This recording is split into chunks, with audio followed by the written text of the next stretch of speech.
I kept thinking how that had things broken differently, that special would have been with us if everything went well. Yeah. You know, this is me coming back. It feels like I'm back at the beach where the shark bit me. I know. Out of everybody, there was a lot of good and then some bad, but out of everybody with the Penn thing, people probably don't realize that you were one of the people that got fucked from it. Yeah, I mean, the thing is, like, I, of course, emotionally went through every spectrum of feeling of being pumped to join, bummed not to, suicidal ideation, you name it. Yeah. But, you know, it's one of those things where it's like, I don't think I got fucked. It was just timing. But that's where you got fucked, where it was just timing. Of course. You know what I mean? Like, so if people don't know, when Penn was still around, we were going to try to build out, like, Barstool comedy. And Mike was like one of the first people we were going to bring in as a comic to do specials and the podcast and just try to like grow the stand-up comedy side of things. And then like as that process was unfolding is when Dave bought things back from Penn and we had layoffs and we pretty much just nixed that whole I'm just any dreams you guys have, kill them now. Honestly, I'm just laughing because my manager at the day Dave bought it back sent me a screen grab of it. He goes, "This is probably good, no?" And I was like, "Wow, man, you've never had worse instincts." Yeah, you're fired, dude.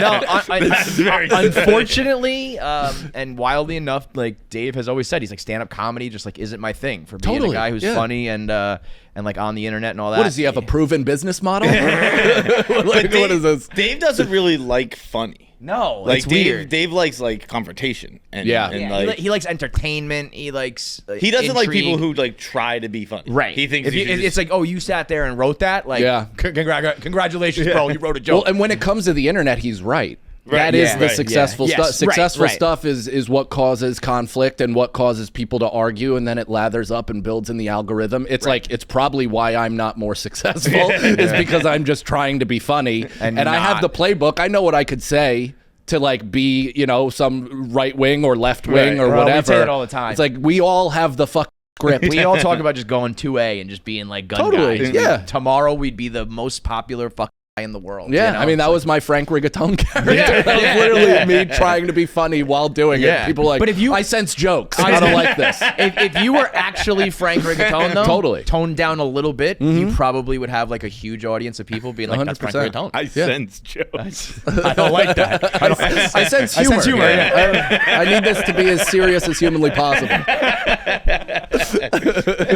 Yeah, that was shitty for, I mean, we had big plans and we were told about a budget and all this shit that just was not even like there was no conversation, there was no like end to it. It was just like that's just not happening. No, it was me sending texts out being like, how we doing? Yeah. And honestly, I was like, I still do this to this day. Like, if I know I have to like text Dave about something like this, I don't do it because I know what the answer is going to be. Yeah. So I'm like, I don't know, maybe there's just some hope that like, you know, something else will change by tomorrow. But if I send the text message, it's over.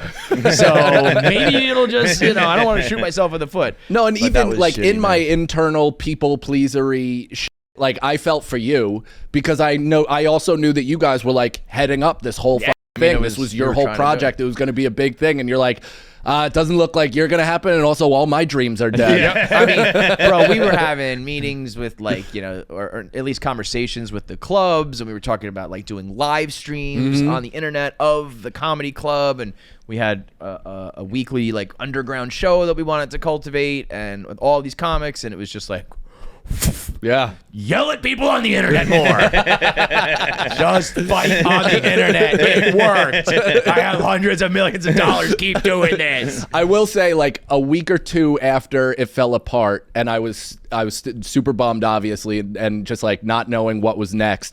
I saw, I think Clemmer, is that his name? Yeah. He's like 40 years old dude. Yeah. He was getting yelled at about something, and he snapped back. And people were like for him or against him or whatever. Yes. And right when I watched that, I was like, oh yeah, I wouldn't have been good there. I would have snapped. I'm too emotional. I would have had those confrontational moments and like lost my mind sincerely. He did a really great job of maintaining his emotion while being like creating a boundary for himself. I would have said so many horrific, just unforgivable things, and then it would have been all live and great. Yeah, for the company, you would have been bad rich. for me. You would have been popular after that. You would have no fucking psyche. You'd be an absolute lunatic. But my kid, the address to my kid's school would have leaked. Yeah, right. It's just not worth it. Yeah, you got to either have like either one or two mentalities where you're just like whatever, or like I'm gonna fight.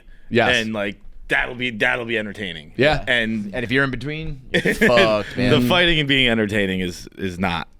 I have not like for me. a respect for it, for people that have the constitution to deal with it, because like I'm at this point where I'm just all estrogen. Like I have I love my kids so much that I am a living, breathing vulva. Like I'm truly just such a so any negativity, I'm like, how could you? Like I have no constitution for it anymore. So it's also like, I used to get fired up about things, anything, just arguments and takes and debates, and I still have opinions on them. Sure, but it's like I've learned that arguing about them does not do anything. Truly. So when I'm about to do it for the 10,000th time and get my blood boiling and get mad and fight and like lose a friendship or like lose a friendship for like a few weeks over it or something like that, it's like, I'm just not gonna do this. No, I'm just not gonna do this. The amount of times that I like actually did that when I was young, I would have been perfect for this place. Yeah, because I was ready to go, screaming at people. I thought if you had even a slightly different opinion than me, you were out of your mind. Yes. So I stuck to word, like this is how it is. How can you think anything other than what I think? But now I'm,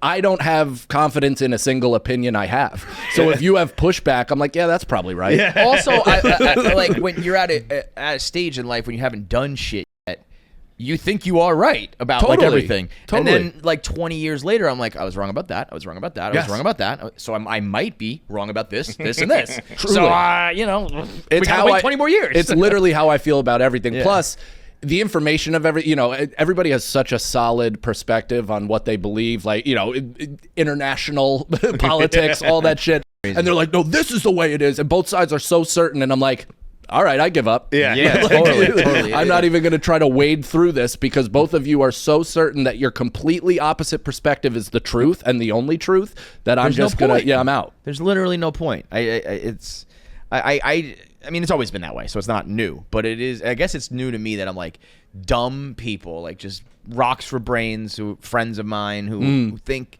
that they know about like foreign policy and immigration. And, it's like, how in the world could you even, with a straight face, say that you know anything about this? It used to be fun to talk about with your idiot friends when it wasn't what you were inundated with all day. Yes. So it's like, so when social media didn't exist, it was fun to punch around your buddies and get into these arguments because it's like almost a breath of fresh air. You're like, look at this. I was just droning on at work all day. Now I get to fight and exercise my creative ideas. Now you fight all day. But now it's all fucking day and the negativity is just like beating down on me at least. I don't know. Maybe other people are out there having a good time. Dude, I just said, somebody posted on Instagram and said, they asked ChatGPT, if you were Satan and you were trying to like take out humanity, what would you do?